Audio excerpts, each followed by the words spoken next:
Ya. Buenas tardes. Es miércoles 27 de diciembre. Son las 18:11, 18:12 minutos.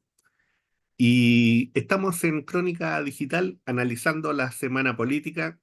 Como siempre, junto a Juan Andrés Lagos, periodista, integrante de la Comisión Política del Partido Comunista de Chile. ¿Cómo estás, Juan Andrés? Hola Omar, aquí estamos casi a fin de año, medio cansado en realidad, pero bueno, ahí vamos. ¿Y tú cómo estás? Bien, bien, acá desde provincia, transmitiendo Despejadito. hoy día transmitiendo desde provincia, Desde provincia. estamos en otro Muy set. bien. Estamos en otros. Bien, muy bien. Estamos en Qué otro bueno, set acá, qué bueno, desde la séptima región, la región del Maule. Por acá qué bueno. ando, en la casa de mi familia. Ah, qué bueno. Y, Qué bueno eso.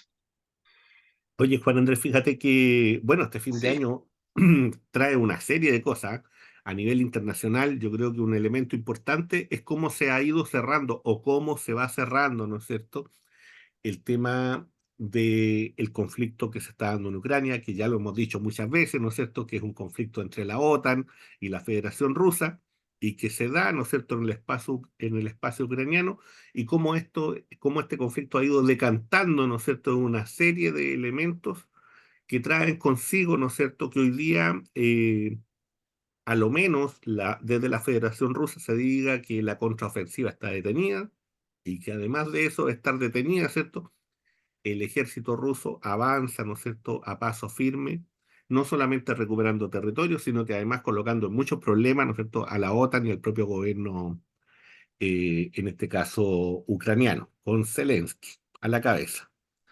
Juan Andrés,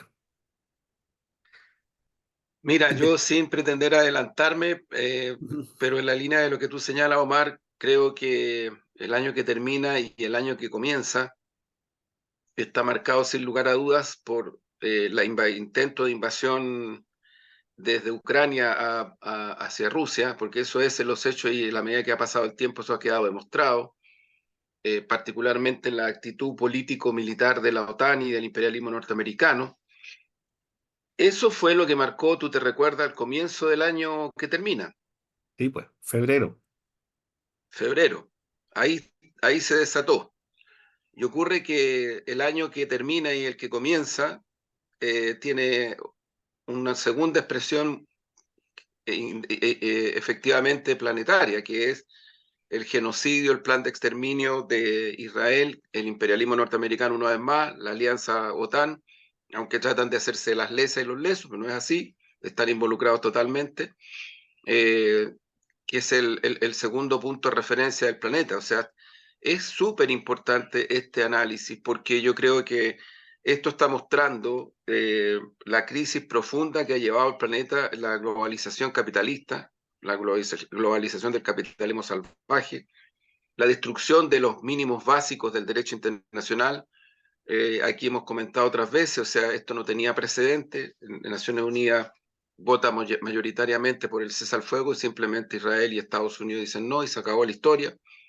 Lo mismo pasa con el bloqueo a Cuba, que es una cosa que ha tomado características criminales en contra del pueblo cubano feroces. Y creo que todo eso es súper importante tenerlo en cuenta para el análisis que estamos haciendo. Ahora, ¿qué es lo que está cursando en el caso de la invasión o el intento de invasión desde Ucrania a Rusia? Militarmente, en términos estrictos, lo que está cursando es una situación donde es evidente que el intento norteamericano y el intento ucraniano OTAN está fracasando hasta este momento. Las formas que adoptan estas situaciones son muy distintas, ¿no? Hay que mirar con atención. Yo el otro día comentaba, Omar, lo que te decía, pueden adquirir otras formas. No se descarta, algunos analistas no descartan que el imperialismo norteamericano y la OTAN se la jueguen por una forma de extensión del conflicto, porque ellos están haciendo negocio con el conflicto. Y eso es lo que están buscando, que es la extensión como ha ocurrido con Afganistán, ¿no? Y después lo sueltan, porque no se hace ningún problema en eso, ni un problema. Aquí no hay un tema de humanidad mediante, que hay un tema de criminalidad evidente, descarado y demostrable. Junto con eso, creo que tú lo comentaste la otra vez, yo lo tomo también, aquí se está abriendo y se está profundizando una zona de conflicto que tampoco tiene evidencias de tener una especie de término en lo inmediato, que es el Mar Rojo, el ataque a los barcos. Es decir, aquí se está generalizando una situación de guerra planetaria en distintos focos, en distintos territorios. Esto lo decía la otra vez el Papa Francisco, a hacer referencia de que aquí estamos frente a una tercera guerra mundial, pero con focos de guerra en distintos niveles. Estados Unidos ha militarizado la zona de Taiwán y ahí pueden ocurrir situaciones terribles también. Ahora el neocolonialismo británico trasladó un buque de guerra que antes estaba supuestamente dedicado a la investigación respecto del tema del narcotráfico, lo trasladó a Guyana para empezar a hostigar a Venezuela. Es decir, este es el mundo que está cursando producto de las causalidades y las consecuencias de un capitalismo salvaje, brutal, que en este ciclo histórico partió señalándose como el autorreferente del fin de la historia, de la democracia planetaria, en fin, un montón de cosas más, y hay que ver en lo que estamos. Yo creo que en medio de esta situación se sigue abriendo paso el multilateralismo, se sigue abriendo paso un escenario de correlaciones de fuerza muy, muy distinto. Lavrov, el otro día el canciller de Rusia lo decía, y es cierto, en la región, en esta región, que es el patio trasero de Yanquilandia, hay cada vez más interés por el tema de los países que constituyen los BRICS, y por lo tanto son cosas que ya marcan tendencias a nivel planetario.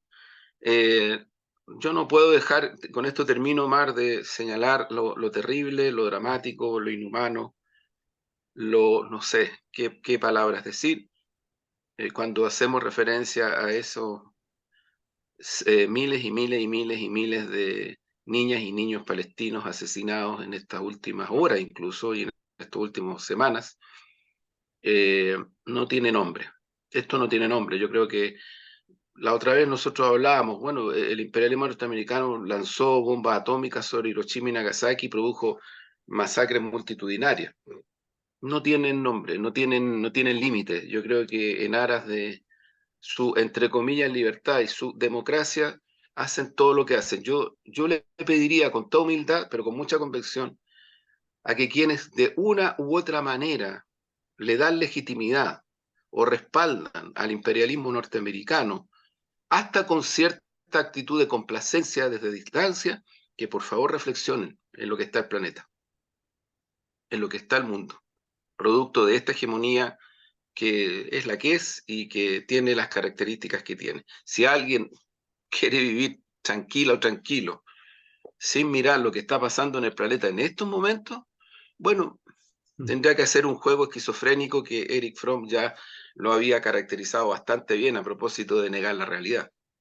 No, y Juan Andrés, frente a lo que estás tú, frente a lo que has dicho, yo diría reafirmar, ¿no? Esta idea de que la derrota de la contraofensiva liderada por la OTAN en Ucrania eh, trae como reverberaciones inmediatas. Yo diría que en primer lugar, eh, unas señales de agotamiento militar de la Alianza Transatlántica, en el sentido de su incapacidad de sostener el ritmo del conflicto, impuesto por la Federación Rusa.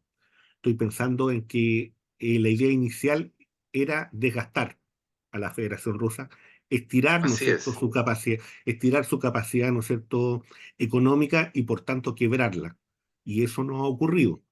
De hecho, fíjate que en la conferencia extendida del presidente Putin expresó, yo diría, en dos puntos la exigencia para la paz, que son el reconocimiento de los territorios históricos y la imposibilidad de Ucrania del ingreso a la OTAN. Por tanto, dejarla en un estatus de estado intermedio entre la OTAN y la Federación Rusa, una especie de colchón, lo que sea, pero en el fondo no tiene nada que ver, ¿no es cierto?, con la propuesta que estaba elaborando en este caso la OTAN y, por cierto, Estados Unidos e Inglaterra, o llamémosla angloesfera. Yo diría que también en ese sentido, ¿no es cierto? En Oriente, este conflicto que se da con el Estado, que es un Estado genocida a esta altura, el Estado genocida de Israel, ¿no es cierto?, frente a la Palestina ocupada, eh, va socavando, ¿no es cierto?, también por otro lado, eh, la capacidad de poder sostener desde el punto de vista de la discusión pública, de la acción, ¿no es cierto?, podríamos llamarlo desde el punto de vista ético, de la acción político-militar por parte del Estado de Israel. Yo diría que ahí los crímenes hoy día son insostenibles. Por tanto, ese proceso de limpieza étnica hoy día ha quedado al descampado. Hoy día está, ¿no es cierto?, en primera línea. Hoy día no lo pueden ocultar. Y desde ese punto de vista, Estados Unidos e Inglaterra asumen como cómplices de esa labor de limpieza étnica.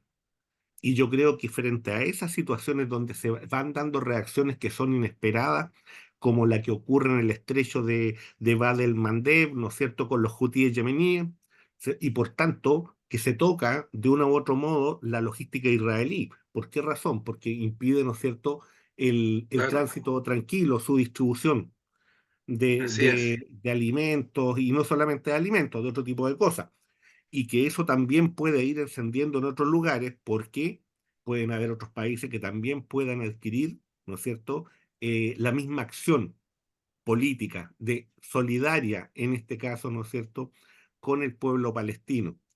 Y digo solidaria concreta, principalmente, Sí, ¿no es cierto?, en todo ese sector del mundo árabe.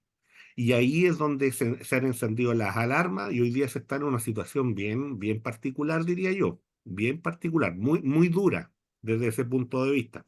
durísima, Y por tanto, durísima. el 2024 comienza, yo te diría El dos mil que veintitrés yo repito, lo empezamos con esta guerra contra Rusia, ujú, desde Ucrania, OTAN, imperialismo norteamericano involucrado, o sea, todo el eurocentrismo, ujú, eh, todos versus Rusia, ojo, todos versus Rusia, porque a lo que ha quedado mostrado durante el año es que China, la India y otros países han tratado de hacer respetar el derecho internacional, el multilateralismo, Naciones Unidas, tratar de detener el conflicto, pero eso es, la diferencia crucial es que el imperialismo norteamericano y la OTAN, por lo tanto Europa completa, se involucran militarmente en el conflicto, militarmente, o sea, es descarado que en estas mismas horas están anunciando nuevos armamentos, en fin, eso es, eso es.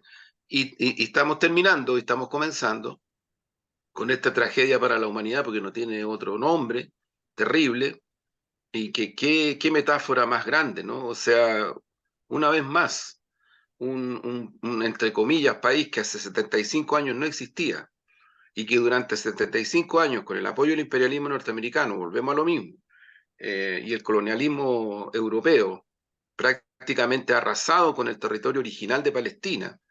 Vuelvo a poner el mismo ejemplo. Si eso le ocurriera a Chile, en este momento Chile sería menos que la región metropolitana, para que usted, amiga y amigo, más o menos se haga la idea de lo que ha significado durante 75 años de invasión permanente, hostigamiento constante, criminalidad constante. Estábamos, yo diría que en las últimas décadas estábamos todos impactados con la matanza de Sabri y Chatila, ¿no? Impactó al mundo entero, Sabri y Chatila, ¿no? Eh, pero esto ya es una superación de todos los códigos mínimos de pervivencia. Es lo que tú señalas, Omar, es un plan de exterminio, es un genocidio, y lo dramático es que los organismos internacionales no tienen la capacidad para frenarlo, detenerlo o condenarlo de la manera que habría que condenarlo para evitar que siga. Y en estas horas recientes siguen habiendo matanzas de civiles, de niñas, de niños, siguen habiendo matanzas. Entonces, ese es el año que termina y es el año que comienza para la humanidad. sí, fíjate que en eso yo tengo la impresión de que aquí lo que pasa es que el viejo orden, ¿no es cierto?, bajo las dimensiones que se estableció hoy día no es capaz de dar el ancho a esta situación. Sin duda. No es capaz de responder. que hay otro elemento que se fue dando también, lo que está ocurriendo en Serbia, por cierto, ¿no es Sí, cierto?, donde la sí, oposición no reconoce el triunfo del presidente Vučić y por tanto, entre comillas, sale a las calles en un intento, ¿no es cierto?, al estilo Maidán. Y estamos hablando, por cierto, de un país que es un aliado importante, relevante de Moscú. Entonces ya sabemos quiénes están detrás de esto, quiénes son los que están en el fondo financiando sí, este así tipo de es. manifestaciones. Y desde ese punto de vista vamos viendo cómo este 2024, insisto, comienza más caliente Sin que duda. lo que fue el 2023 y por tanto el 2024 desde ese punto de vista, desde el punto de vista económico, desde el punto de vista de las relaciones internacionales, desde el punto de vista de los países que compran petróleo, que compran gas y compran otros productos, no va a ser tan sencillo. Va a ser más complejo, sin Es, duda. es un tema a considerar. Lo digo nomás porque acá en Chile de repente uno viene y escucha a expertos económicos, a expertos, y de repente ¿no? Estos temas no salen, entonces pareciera que la No, nos economía salen además que empiezan funcionara con por esto, sí misma. somos la séptima economía en el planeta y empiezan con unas cuestiones, bueno, Claro, pero entonces en fin. pareciera que eso no cuenta.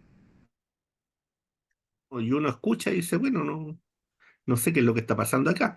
Oye, Juan Andrés, fíjate que en eso también, Bueno, en Argentina, bueno, para que vamos bajando hacia América Latina, ¿no es cierto? En Argentina, el presidente Milei lanza sus, no sé, chorrocientas medidas, digamos, eh, que no es más que otra cosa que una especie, ¿no es cierto?, de política de shock. Y ha habido respuesta social. De hecho, hoy ha habido respuesta hoy, social, ahora mismo. y hace unos días atrás también.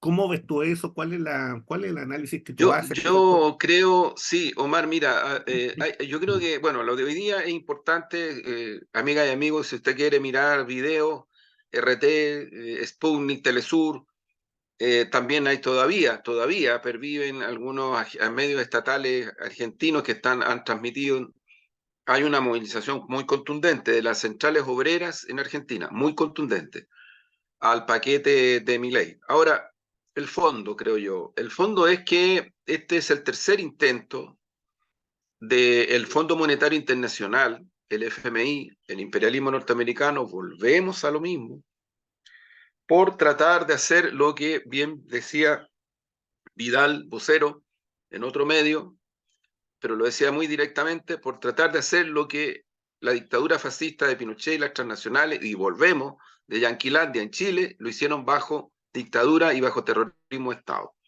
Bajo hambruna, porque a 50 años del golpe, ojo, Omar, este año se cumplieron 50 años, valga la redundancia, del golpe. Y fíjate cómo fue perdiendo incidencia, sin resignificación histórica. Ahí estamos en una deuda, creo yo, una deuda profunda. Eh, una cosa un poquito episódica, pero no trascendente. Eh, pero quiero decir eso porque lo que está haciendo el Fondo Monetario Internacional lo intentó hacer con Menem, presidente, con De la Rúa, que arrancó en un helicóptero, la famosa tercera vía, ¿no? Estaba Lagos aquí, Toledo en Perú, terminó en un desastre Toledo. Podrán decir lo que quieran, pero el presidente Lagos nunca más pudo volver a ser candidato a nada, porque las concesiones, porque la CAE, porque el CAE y un montón de otras cosas más, simplemente le produjeron un rechazo bastante generalizado en la ciudadanía. Otra cosa es que la elite siempre lo sigue teniendo como un punto de referencia, especialmente la empresarial grande, ¿eh? No estamos hablando de la mediana pequeña empresa, estamos hablando de la grande. Y de las transnacionales. Bueno, pero este es un intento, de nuevo, no tiene nada de distinto. En lo esencial son las mismas medidas, son los mismos planes, las mismas ejecuciones. Ni siquiera las dictaduras militares argentinas hicieron esto. ¿Y por qué no lo hicieron? Porque las dictaduras militares argentinas tenían una concepción de Estado nacional que les hacía visualizar el Estado desde el punto de vista de una fortaleza como soberanía. Milei pasó por arriba de todo, igual como intentó De la Rúa, igual como intentó Menem. Vamos a ver, o sea, lo que ocurre hoy día, en este momento que estamos haciendo el programa, es que ya las centrales obreras en una dimensión mayor a lo del otro día, bastante mayor, están diciendo no, están diciendo no. Incluso, si yo no me equivoco, Milei, pensando que todas estas cosas o las hace por decreto o porque en el Parlamento se las van a cuestionar y ya se las están cuestionando, empieza a anunciar la idea de plebiscitar, de plebiscitar. Entonces, esto está generando una situación muy aguda de confrontación en Argentina, que creo que hay que observarla con mucha atención. Pero también hay que decir que Milei obtuvo una victoria en un país en donde los descontentos sociales tienen asidero en situaciones socioeconómicas que han afectado a esa ciudadanía de manera real, no ficticia, ¿no? No ficticia. O sea, aquí no hay una situación en Argentina que tenga que ver con algo de descontento que, no sé, surge de la nada. No es así. Aquí hay una situación que yo diría retomó los sectores más atávicos de la gran empresa argentina, de las transnacionales del imperialismo yanqui, en fin, tomaron esto y agitaron las aguas para llevar a una persona con las características que tiene Milei a ser presidente de Argentina. Pero por él votaron y votó mucha gente. Y hay que ver también el comportamiento de esa gente. Porque esa gente, yo creo que creyó que Milei iba a golpear a las castas, tal cual como él dijo, y yo no me atrevería a ni siquiera decir algo cercano a una burla a esta ciudadanía, porque de repente aquí somos bien expertos para despreciar a las masas, ¿no? Yo no entro en ese código, no lo voy a hacer. Hubo ciudadanía en Argentina importante, particularmente ciudadanía relativamente joven, que la ha pasado muy mal en estos últimos años, muy mal. O sea, la precarización del trabajo, por ejemplo, en Argentina es galopante. ¿Qué decir la inflación? ¿Qué decir la pérdida de poder adquisitivo? O sea, es cierto que también hay derechos sociales que el Estado mantiene, eso también es cierto, pero también que hay carencias, que hay situaciones críticas, las hay. Bueno, ¿qué es lo que yo creo que está cursando en este momento? Que esa ciudadanía, una parte muy importante, votó por mi ley, porque le creyó que iba a atacar a las castas e iba a atacar a las élites políticas que tienen controlado el Estado, por decirlo en lenguaje burdo, pero el lenguaje directo de mi ley. ¿Cuánto de eso esta ciudadanía se va a dar cuenta y va a reaccionar que se dé cuenta que no es así, que fueron engañadas? ¿Cómo va a ser esa reacción? ¿Van a esperar? ¿Van a optar por otra alternativa? ¿Van a salir a protestar fuertemente? Yo diría que está el escenario abierto y hay que observarlo con atención, pero al descontento socioeconómico de pervivencia básica, particularmente precarización y otros, inflación, pérdida de poder adquisitivo, en Argentina ahora se une un hecho que es muy objetivo y es que los anuncios que hace Milei no se pueden interpretar como golpe a la casta, ni tampoco como golpe a las élites políticas, sino que simplemente son golpes directos a cuestiones sociales que el Estado argentino ha construido durante mucho tiempo para atrás, mucho tiempo, esto no es reciente, y que tienen que ver con ciertas cuestiones de derechos sociales concretos. Estamos hablando de cosas concretas, no cosas ficticias ni de relato ni cosas por el estilo. Así que es un escenario abierto que hay que mirar con mucha atención, Omar. Creo que Argentina hoy día está sacudida por una serie de contradicciones muy profundas y que seguramente en las próximas semanas y en este año, el año que viene, perdón, van a ser también mucho más agudas de lo que son ahora. Fíjate, Juan Andrés, que frente a lo que tú planteas, en mi parecer, yo veo que efectivamente, claro, hay un conjunto de personas que votaron porque fue un voto de protesta, un voto de cansancio, y ese voto de protesta, voto de cansancio, como otros votos que hemos visto también acá en Chile, por cierto, rápidamente o de manera muy acelerada, eh, giran, giran en su dimensión. El tema es que ahí entran, ¿no es cierto?, a conjugar los elementos culturales propios de cada país. En Chile ha tomado una manera, en Argentina puede tomar otras formas. En Argentina rápidamente está surgiendo, ¿no es cierto?, una oposición que ocupa el espacio público, está surgiendo, ¿no es cierto?, una organización sindical que es fuerte allá, que es poderosa Sí, y que sí, está, ¿no es cierto?, marcando hoy día la agenda política, porque hoy día son los principales afectados por las medidas. Es el mundo del trabajo, es el mundo social, son los principales afectados. Ellos, en definitiva, son a los que se les va a hacer pagar el costo de la situación de crisis. Esta situación no va al mundo empresarial, tampoco va a tocar al mundo político tradicional, porque el mundo político tradicional está hoy día gobernando con Milei. Hoy día la casta, la llamada casta, está gobernando con Milei. Era cosa de ver la imagen, ¿no es cierto?, cuando él dio ese discurso con las y claro, tantas medidas, que hoy día también entran en una situación compleja con el Congreso, con el sistema judicial, incluso con el famoso llamado, ¿no es cierto?, al plebiscito, que en Argentina no es vinculante y que además de eso no se enlaza, ¿no es cierto?, con el sistema legal que ellos tienen. Por tanto, se genera una situación complejísima y que no sabemos en qué es lo que puede terminar. Lo que sí estamos viendo que las cartas se están barajando, se están moviendo y cada sector está colocando, ¿no es cierto?, sus elementos sobre la mesa.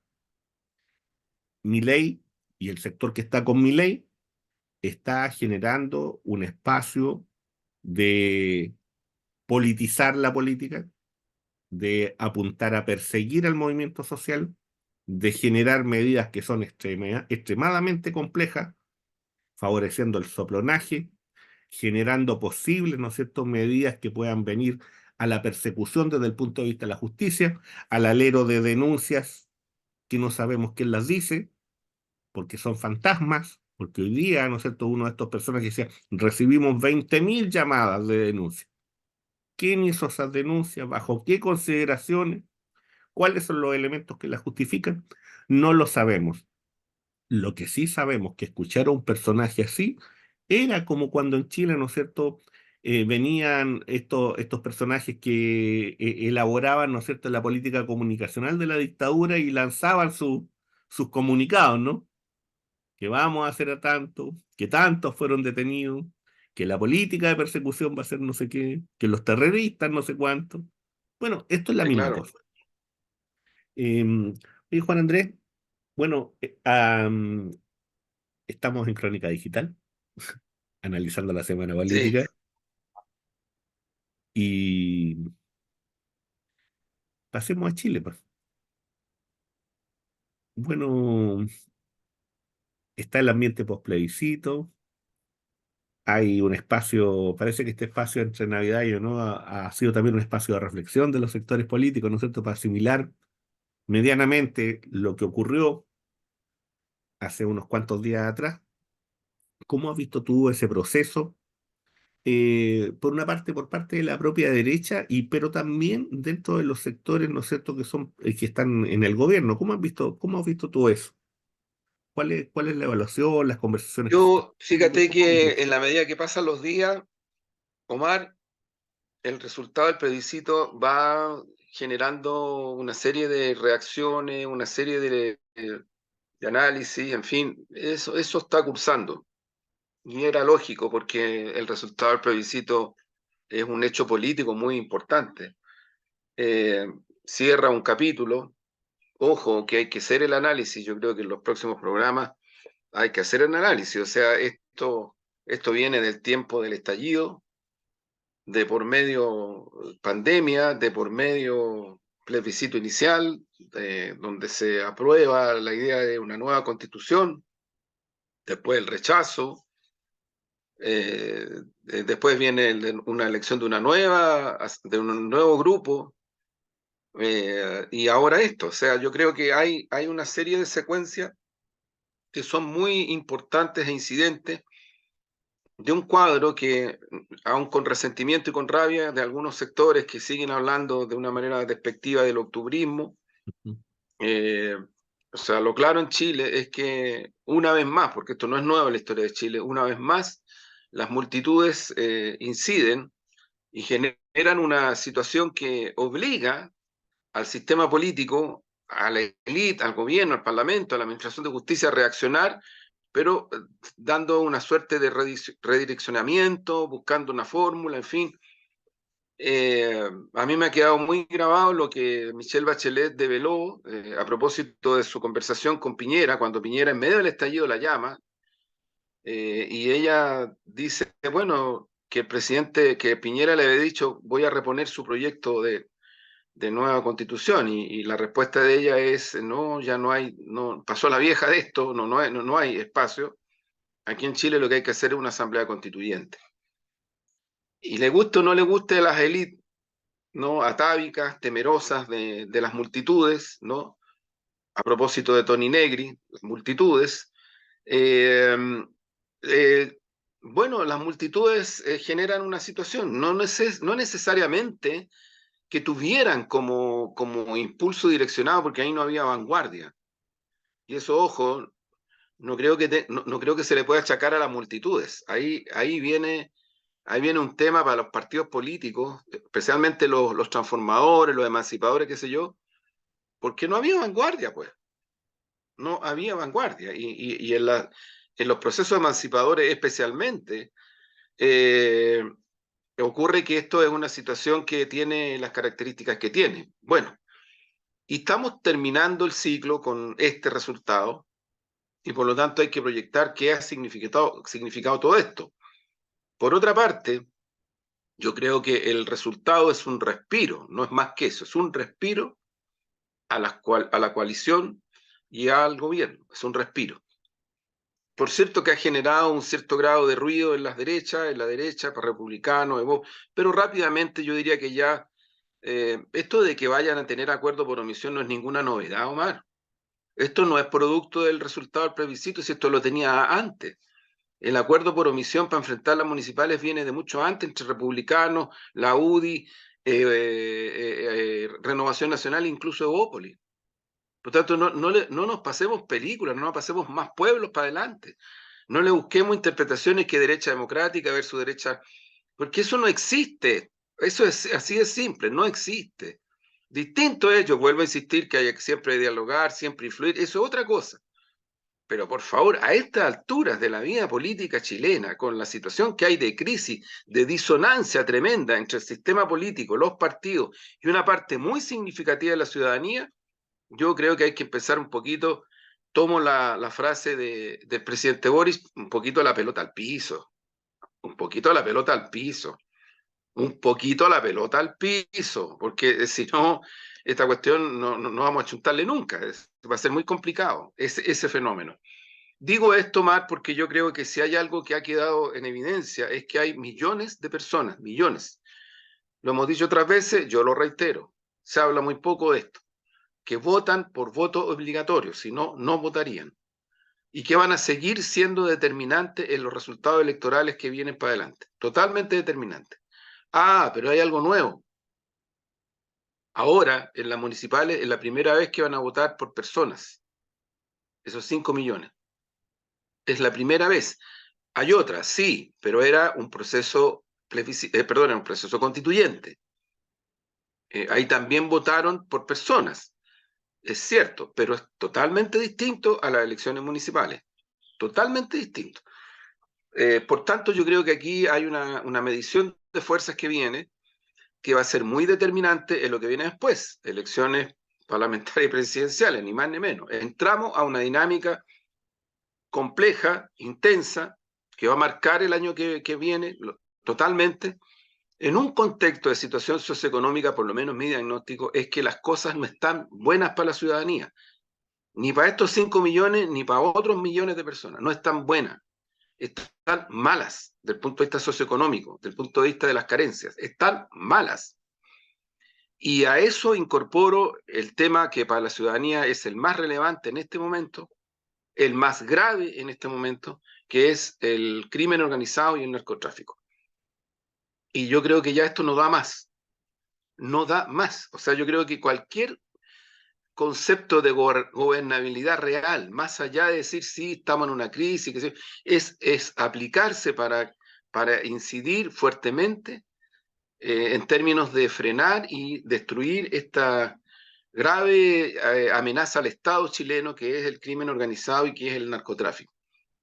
Creo que ahí hay un punto de referencia, Omar, que es súper importante tenerlo en consideración, porque si hay algo que dejó claro el resultado del plebiscito y el propio proceso de plebiscito, es que para la ciudadanía estos son los grandes temas, los temas intensos, los temas que más le preocupan. Y yo no soy de los que creen que esos son temas secundarios, por favor, no sé en qué planeta se vive, pero si uno vive en Chile, en cualquier lugar de Chile, en cualquiera, se va a encontrar con estas situaciones. Las carencias socioeconómicas fuertes, las cosas no están funcionando bien en varios niveles, los temas que tienen que ver, insisto, con el narcotráfico y el crimen organizado, que son un tema que tienen que ser un tema de preocupación nacional absoluto y que ya no hay forma de evadirlo, relativizarlo o minimizarlo. O sea, yo creo que hay un tema ahí muy de fondo. Yo, Omar, saco un poco esas conclusiones por ahora, porque hay bastante más que conversar.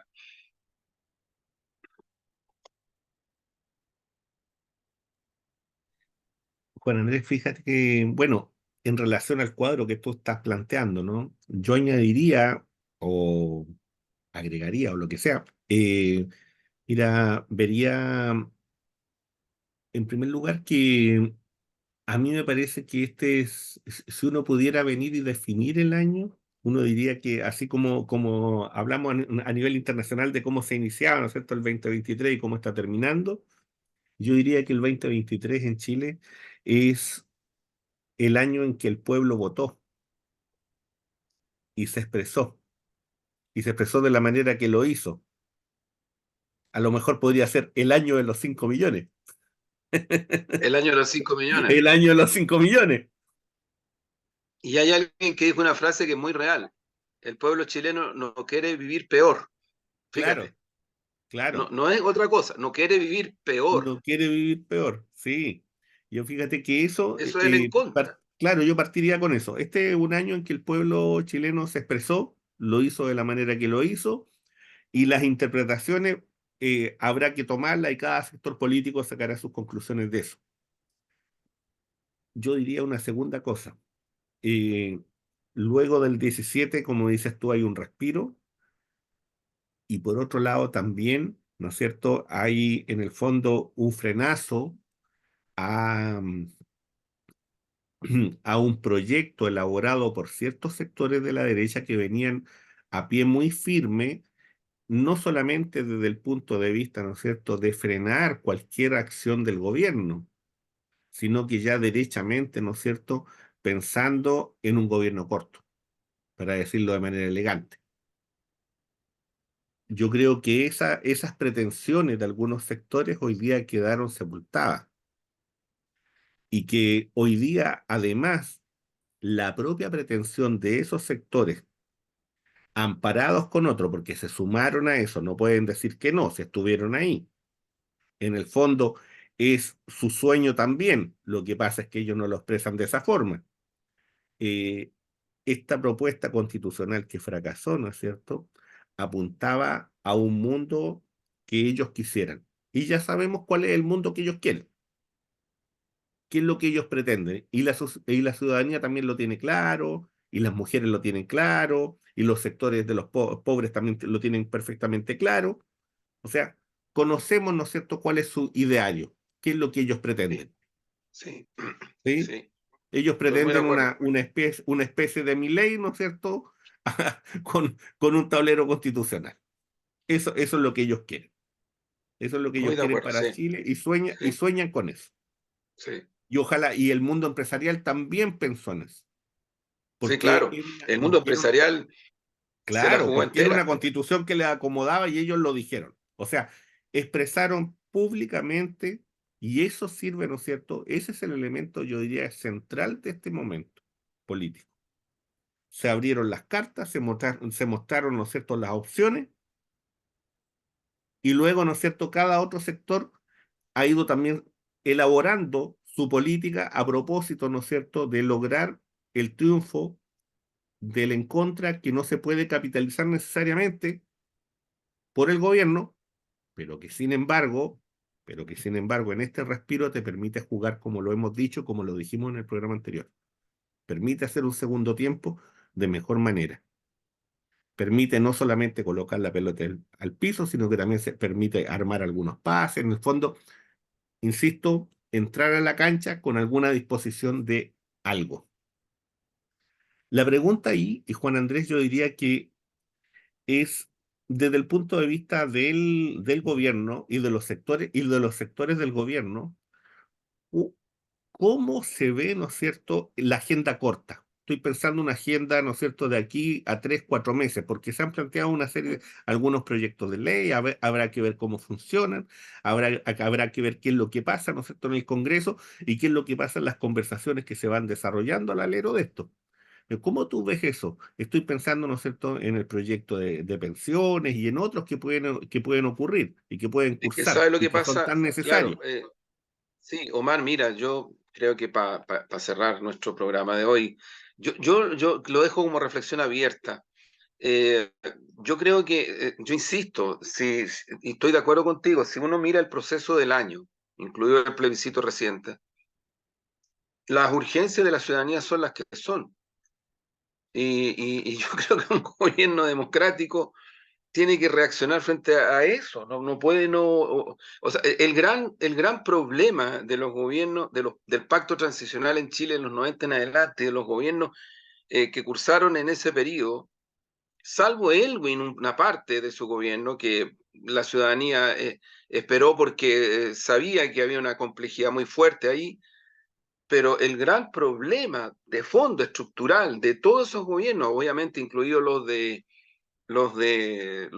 derecha, incluido el de la nueva mayoría, de la cual fue parte el Partido Comunista. El gran problema es que los temas sustantivos de la ciudadanía, poder adquisitivo, salud, educación, salario, quedaron al aire, pues. Si esa es la verdad.